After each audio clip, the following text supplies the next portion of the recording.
Hello అండి, welcome to F2 talks. మొన్న ఏలూరు పెద్ద బజార్ చేపల మార్కెట్ రిలీజ్ చేసినప్పుడు చేపల్ని నాలాగా ఇష్టపడే వాళ్ళు ఉంటారా అన్న ఒక డౌట్ అయితే ఉండేదండి. కానీ ఇప్పుడు ఆ డౌటే ఎగిరిపోయిందనమాట. చేపల్ని ఇష్టపడేవాళ్ళు కాదు, మా పెద్ద బజార్ చేపల మార్కెట్ని ఇష్టపడేవాళ్ళు కూడా ఆల్మోస్ట్ ఫ్యాన్స్ అనే చెప్పొచ్చు అనమాట. చాలామంది ఉన్నారండి ఇక్కడ. నాకు ఆ కమెంట్స్ చూసాక అర్థమైందనమాట. అబ్బా, మా ఎంతైనా సరే మా ఏలూరు పెద్ద బజార్ చేపల మార్కెట్ అంటే అంతేనండి, అది ఇంకా నెక్స్ట్ లెవెల్. ఇంకా దానికి వేరే వర్ణన చెప్పలేను అనమాట. ఇంకా ఏలూరులో ఇంకొక స్పెషాలిటీ ఏంటంటే నూడిల్స్ అనమాట. ఎక్కడ చేయించుకున్నా కూడా నూడిల్స్ మాత్రం నిజంగా చాలా టేస్టీగా ఉంటాయండి. వీళ్ళు అది గీకేటప్పుడు కంగ కంగమని వస్తుంది చూసారా, ఆ సౌండ్ అయితే కనుక నిజంగా వినసొంపుగా ఉంటుంది కదా.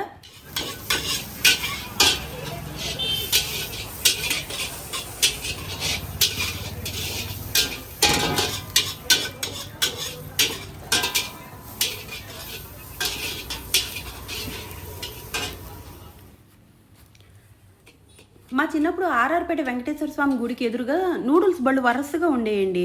అందులో దుర్గా నూడిల్స్ అని చెప్పి ఒక బండి ఉండేది. అక్కడ ఖచ్చితంగా నేను నూడిల్స్ తిన్నాకే ఇంటికి వస్తుండేది అనమాట.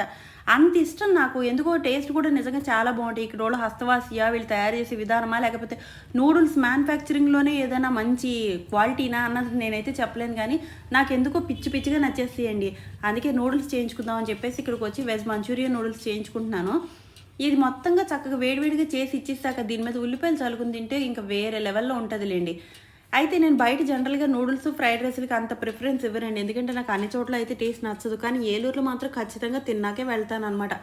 కొన్ని ఊర్లు కొన్నిటికి ఫేమస్ అంటారు చూస్తారా, అలాగ మరి నాకే ఇష్టమా నా భ్రమ తెలియదు, కానీ నాకైతే ఓకే. ఇక్కడైతే కనుక నేను ఇంకా వెజ్ మంచూరియా కూడా చేసుకుంటున్నాను. ఇది తయారు చేసేటప్పుడు వీళ్ళు కళాయిని మాత్రం పైకి గాల్లోకి చక్కగా పదార్థం మొత్తం ఎగిరిపోయేలాగా చేస్తారు చూసారా. నేను అలాగే చాలాసార్లు ట్రై చేశానండి. కాకపోతే కళాయి వచ్చి నా మొహం మీద మంచూరియా వెళ్ళి పక్కింట్లో పడింది.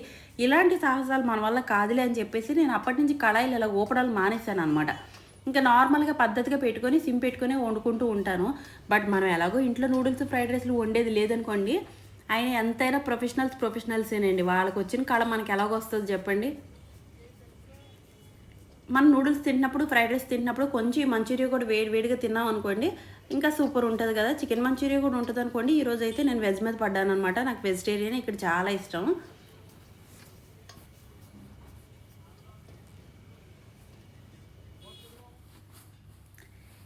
ఫైనలీ ఇదిగోండి నా veg Manchuria, noodles with veg Manchuria అనమాట. అయితే ఇంకా నూడిల్స్ తిన్నాక మాత్రం నేను కొంచెం ఆ పిల్లలకి ఆల్రెడీ కొంచెం హెల్త్ సెట్ కాలేదని చెప్పని చూసారా నేను ముందు వీడియోస్లో కూడాని. అందుకనే ఒకసారి వీళ్ళని కూడాని కాళికాదేవి గుడికి తీసుకెళ్దామని చెప్పేసి రెడీ చేస్తున్నాను అనమాట. నూడిల్స్ తిన్నాక ఇంకా అందరం కలిపి బయలుదేరిపోయామండి. ఏలూరు తంగెళ్ళమూడిలో ఒక పెద్ద కాళికాదేవి గుడి ఉంటుంది. చాలా ఫేమస్, చాలా పురాతనమైంది కూడాని.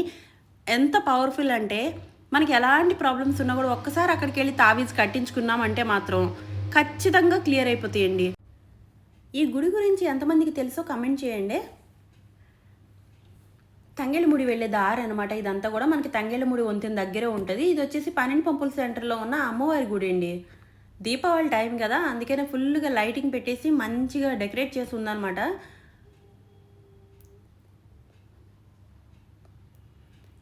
ఇది మొత్తం కూడా మనకి తంగెళ్ళమూడి దగ్గర వంతెన అనమాట అండి. దీనికి ఎదురుగానే యాదవ నగర్లో ఈ టెంపుల్ ఉంటుంది. ఇంకా బయటకు వచ్చేసాక మా ఏలూరు స్పెషాలిటీ ఏంటంటే ఇదిగోండి ఈ ఆవులు అనమాట.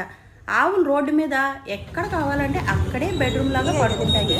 మనకి దారికి ఏమైనా అడ్డం ఉన్నాయనుకోండి, మనమే కాసేపు వెయిట్ చేసి ఆవులు ఇళ్ళకి వెళ్ళాలి తప్పితే అవి వాటిని లేపి వెళ్ళామా వాటికి బీపీ ఎక్కిపోద్ది అనమాట.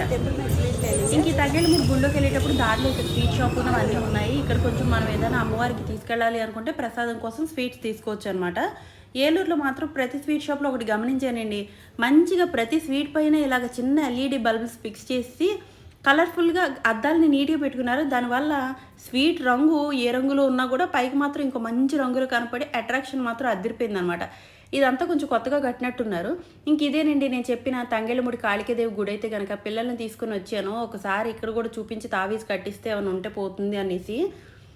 అయితే ఇక్కడ ఆ రోజు నా అదృష్టం ఏంటంటే నా చేతే గుళ్ళో మెయిన్ దీపారాధన అయితే చేయించారండి అక్కడ పూజారి గారు.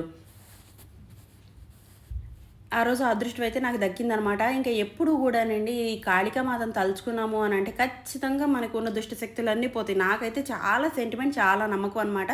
సో అందుకనే ఒకసారి ఇక్కడ కూడా చూపించుకుంటున్నాను.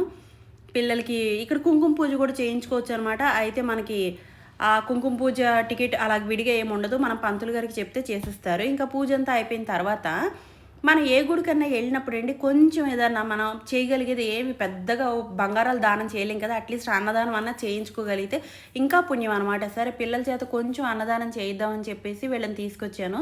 అయితే ఈ దరిదాపుల్లో నాకు అన్నదానానికి అన్నా క్యాంటీన్ ఉంది. ఇది ఎవరిదైనానండి ఆకలి తీర్చేది ఈ పార్టీయా, ఆ పార్టీయా అని చూడడం అన్నది తప్పు ఫస్ట్ ఆఫ్ ఆల్. నాకు మాత్రం రూ. 5కి వీళ్ళు ఇంత అన్నం పెడుతున్నారు అంటే శనివారం పూటైతే ఇలాగ వెజ్ బిర్యానీ పెట్టి చక్కగా మంచి కూరగాయలతో చేసిన ఒక కూర ఏస్తున్నారు. దాంతో పాటు రైతా గూడా వేస్తున్నారనమాట. అది గూడా చాలా ఎక్కువే వేస్తున్నారు. ఒక మనిషి కడుపు నిండా నిండిపోతుంది రూ. 5కి. నేను ఇవన్నీ గూడాని అక్కడ బయట క్యూలో వెయిట్ చేస్తున్న చాలా మందికి నేను ఇక్కడ టోకెన్స్ తీసుకొని వాళ్ళందరికీ గూడా ఈ భోజనం అయితే పిల్లల చేత ఇప్పించానండి. అంటే ఇందులో మనం వండింది, చేసింది ఏమీ లేదు. కానీ ఆ టోకెన్స్ రూ. 5 పెట్టి గూడా వాళ్ళు కొనుక్కోకుండా మనం ఇచ్చినా ఎంతో కొంత తృప్తి మనకైతే ఉంటది గదా! నాకైతే ఆప్షన్ అక్కడ అదొక్కటే దొరికిందనమాట. అండ్ శనివారం పూట ఈ వెజ్ బిర్యానీను ఇది పెడతారు. అండ్ మిగతా రోజుల్లో పూరి, ఇడ్లీ, పొద్దున పూట టిఫిన్ గూడా రూ. 5 అసలు నిజంగా చాలా మందికైతే కడుపు నింపుతుందండి. నాకైతే ఈ సిస్టమ్ బాగా నచ్చింది. అండ్ మనిషికి గూడాని ఎప్పుడు ఆకలి తీరిస్తే చాలంటారు చూసారా? మనం డబ్బులిచ్చినా, బట్టలిచ్చినా, బంగారం ఇచ్చినా ఎవ్వరూ చాలననరు. ఇది మాత్రం కడుపు నింపితే చాలంటారు. సో, ఒక్కసారి పిల్లల చేతుల మీదుగా ఇదొక మంచి కార్యక్రమం అయితే నేను జరిపించాను. ఆ రోజున బయట ఎంతమందైతే క్యూ లైన్‌లో ఉన్నారో అంతమందికి కూడా టోకెన్స్ నా చేతుల ద్వారా తీసుకొని వాళ్ళందరికీ భోజనాలైతే ఇప్పించగలిగానండి. ఏదో కొంచెం అన్నా సాటిస్ఫాక్షన్ అనమాట. మన చేతులతో వండి పెడితే ఇంకా బావుంటది. బట్ అవకాశం ఉన్నప్పుడు అది కూడా చేద్దాము. ఇప్పుడైతే ఇలాగ. ఇక్కడ ఈ అన్నా క్యాంటీన్‌లో భోజనం మాత్రం వీళ్ళందరిని అడిగాను. నిజంగా చాలా బావుందని అంటున్నారండి. అందరికీ కూడా కడుపు నింపింది. ఇంకా నేను కొన్న టోకెన్స్ తర్వాత ఇంక అక్కడ టోకెన్సే లేవు. భోజనం కూడా అయిపోయిందనమాట. రాత్రి 8, 8:15 అయిపోయింది. ఇంక భోజనం మొత్తం అంటే 4 క్యాన్స్ తెచ్చుకుంటున్నారు వాళ్ళు. అంతా క్లియర్ అయిపోయింది. ప్రతి చోట పాయింట్ ఉంటుందండి. ఆకలి తీర్చడానికి ఇలాంటి ఒక పాయింట్ అనేది నిజంగా చాలా అవసరం. ఇంక అక్కడ ఆ కార్యక్రమం కూడా అయిపోయాక మేమైతే సైలెంట్‌గా ఇంటికొచ్చేసాం అనమాట.